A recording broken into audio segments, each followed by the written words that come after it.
आप देख रहे हैं जी सलाम पर खबर दोपहर। उर्दू के मारूफ शायर अजीम अमरोही का भी इंतकाल। 50 से ज़्यादा किताबों के थे मुसन्निफ। बड़ी खबर इस वक्त आ रही है, अजीम अमरोही का इंतकाल हो गया है। उर्दू के मशहूर शायर 50 से ज़्यादा किताबों के मुसन्निफ रहे हैं। इंटरनेशनल मर्सिया फोरम के चेयरमैन भी हैं, ओहदे पर ये इस पर फायज थे और दिल्ली के स्कॉट अस्पताल में उन्होंने आखिरी सांस ली है। उनके जाने से अदबी हलकों में गम की लहर दौड़ गई है।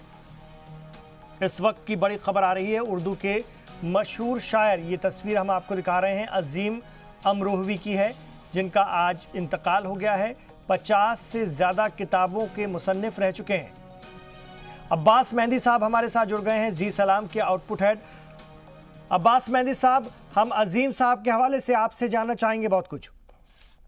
बिल्कुल, देखिए ये बहुत ही बड़ा खसारा है, बहुत ही बड़ी गम की और एक बहुत बड़ा घाटा है उर्दू अदब के लिए, उर्दू शायरी के लिए, शेर अदब के लिए। अब जिस तरह से हालात चल रहे हैं, जिस तरह का दौर आ रहा है, उस दौर में ऐसे बुजुर्ग शायर का अचानक चले जाना, ये एक बहुत गम की बात है, बहुत दुख की बात है और बहुत बड़े खसारे की बात है कि ऐसी कमी, एक ऐसा खला पैदा हुआ है उनके जाने से। और इस खबर के आने के बाद कि जिस अब दूर दूर तक इस मैदान में मर्सिया निगारी में उनकी अगर आप बात करें तो उन्होंने बहुत कम उम्र में मर्सिया निगारी शुरू कर दी थी और आज के दौर में मर्सिया निगारी करना, मर्सिया के अशार करना बहुत मुश्किल काम होता है। लेकिन अजीम अमरोही ने अपनी शायरी के जरिए हर सिन्फ में अपने अशार कहे, चाहे वो गजल हो, चाहे वो फिर मजहबी शायरी हो, मनकबत हो, हम्द हो, नात हो, कसीदा हो, मर्सिया हो, सलाम हो, सब पर उन्होंने अपने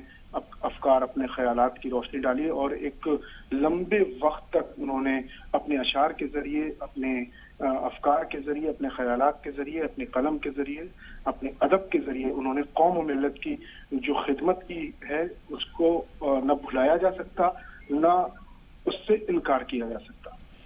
बिल्कुल, 50 से ज़्यादा किताबों के मुसन्निफ भी रहे हैं और इंटरनेशनल लेवल पर उनकी एक पहचान थी। उसके चेयरमैन भी रहे मर्सिया फोरम के और इस ओहदे पर लंबे वक्त तक वो फायज रहे।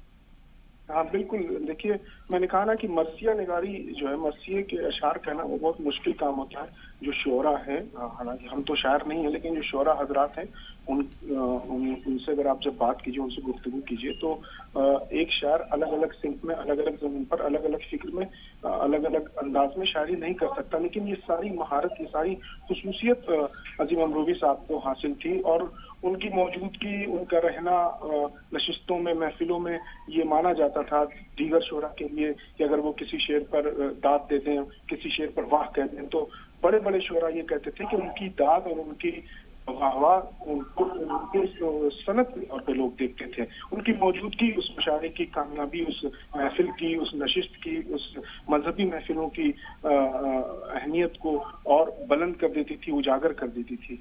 तो जाहिर सी बात है कि एक ऐसे बड़े शायर इस दौर में 21वीं सदी में जब आप देख रहे हैं कि उर्दू के हालात क्या हैं, उर्दू शायरी के हालात क्या हैं, उर्दू अशार का, उर्दू शायरी का मेयार कहाँ पर है, ऐसे दौर में अजीम अमरोही का अचानक चले जाना ये एक बहुत बड़ा खसारा, बहुत बड़ा घाटा है और बहुत गम और बहुत दुख की। अब्बास साहब, क्या जानकारी मिल पा रही है अजीम साहब के हवाले से? उनको क्या दिक्कत थी जिसके चलते उनका इंतकाल हुआ है? बहुत ज्यादा बीमार थे? मैंने उनके अभी भांजे अली आब्दी अमरोही से बात की तो वो काफी दिनों से बीमार थे, सांस लेने में उनको दिक्कत हो रही थी। दिल्ली के स्कॉट हॉस्पिटल में वो एडमिट थे। कुछ रोज पहले भी उनकी तबीयत खराब हुई थी, वो हॉस्पिटल में एडमिट हुए थे, तो फिर वो ठीक होकर वापस घर आ गए थे। लेकिन फिर बाद में कल रात में शायद फिर ज्यादा तबीयत खराब हुई और लोगों ने एडमिट कराया उनके अजीजों ने।